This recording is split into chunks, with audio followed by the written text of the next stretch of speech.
नमस्कार बंधुरा এই মুহূর্তে সবথেকে বড় বিগ ব্রেকিং নিউজ। জিকর মেডিকেল কলেজের মহিলা ডাক্তারকে ধর্ষণ ও খুনের ষড়যন্ত্রে যুক্ত ৩ এমনটাই জানাচ্ছে সিবিআই এর অফিসাররা।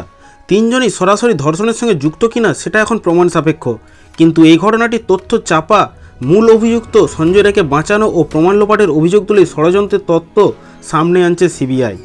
সিবিআইয়ের প্রশ্ন, তবে কি ষড়যন্ত্রে রয়েছেন আরজিকর হাসপাতালের প্রাক্তন অধ্যক্ষ সন্দীপ ঘোষ ও কলকাতা পুলিশের এসআই অনুপ দত্ত? এছাড়াও প্রমাণ লোপাটের সম্ভাবনার দিক থেকে নির্যাতিতার পরিচিত এক চিকিৎসক কেন্দ্রীয় তদন্তকারী সংস্থার র্যাডারে রয়েছেন। বুধবার দ্বাদশতম দিনে সিবিআই ফের সন্দীপ ঘোষকে তলব করে।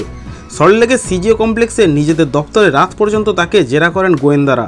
পাশাপাশি এই দিনই সিবিআই দপ্তরে এসআই অনুপ দত্তকে লাই ডিটেক্টর যন্ত্রের সামনে বসানো হয়। এছাড়াও এদিন নির্যাতিতার পরিচিত ২ চিকিৎসককেও জেরা করা হয়। তাদের মধ্যে একজনের জেরা চলে রাত পর্যন্ত। এদিন সিবিআইয়ের একটি দল সোদপুরে নির্যাতিতার বাড়িতেও যায়। নির্যাতিতার মা ও বাবা সংবাদ মাধ্যমের কাছে কিছু অভিযোগও জানিয়েছেন। সেই ব্যাপারে সিবিআই কাছ থেকে কিছু তথ্য জানতে চায়। সিবিআইয়ের অভিযোগ, ঘটনার মূল অভিযুক্ত সঞ্জয় নারকীয় ঘটনাটি ঘটানোর পরই ৪র্থ ব্যাটালিয়নে ফিরে গিয়ে কারো পরামর্শেই নিজের পরনের জামা কাপড় ও জুতো ধুয়ে ফেলেছিল। তার গুরু অনুপ দত্তের পরামর্শেই এই কাজ সে করেছে এমনটাই সম্ভাবনা সিবিআইয়ের দিক থেকে। সেই ক্ষেত্রে সঞ্জয় ৯ই আগস্ট সকালে ফোন করে ও পরে ব্যারাকে গিয়ে ঘটনার কথা অনুপকে জানায় এমনটাই সম্ভাবনার দাবি করেছেন সিবিআই অফিসাররা। কিন্তু সেই ক্ষেত্রে সিবিআইয়ের নজরে থাকা এসআই নিজে একজন পুলিশ আধিকারিক হয়েও লালবাজারকে কিছু না জানিয়ে সঞ্জয়কে বাঁচানোর চেষ্টা করেন এমন অভিযোগ সিবিআই অফিসারদের। এই ব্যাপারে নিশ্চিত হতেই এদিন অনুপের পলিগ্রাফ পরীক্ষা করায় সিবিআই। এদিকে একই সঙ্গে সন্দীপ ঘোষকে সিবিআইয়ের প্রশ্ন, তিনি কেন প্রথম থেকে ঘটনাটি আত্মহত্যা বলে প্রচারের চেষ্টা করেছিলেন।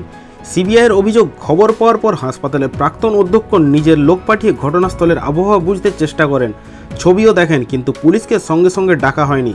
পুলিশের তথ্য অনুযায়ী ঘটনার প্রায় ৪০ মিনিট পর সন্দীপের নির্দেশে পুলিশকে খবর দেওয়া হয়। তারপর শুরু হয় কর্ডন দেওয়ার কাজ।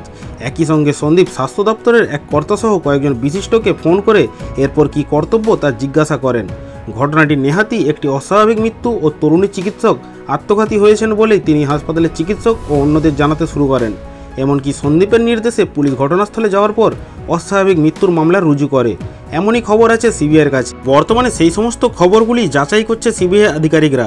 এদিকে নির্যাতিতার পরিচিত এক চিকিৎসক তথ্য ও প্রমাণ লোপাটের ক্ষেত্রে কোনো বিশেষ ভূমিকা নিয়েছিল কিনা সেই ব্যাপারে তাকে জেরা করা হচ্ছে বলে জানিয়েছে সিবিআই আধিকারিকরা। আপনাদের কি মনে হয় এই ৩ জন কি অভিযুক্ত এই ঘটনার ক্ষেত্রে? তা আপনাদের মতামত ভিডিওর কমেন্ট বক্সে অবশ্যই কমেন্ট করে জানান।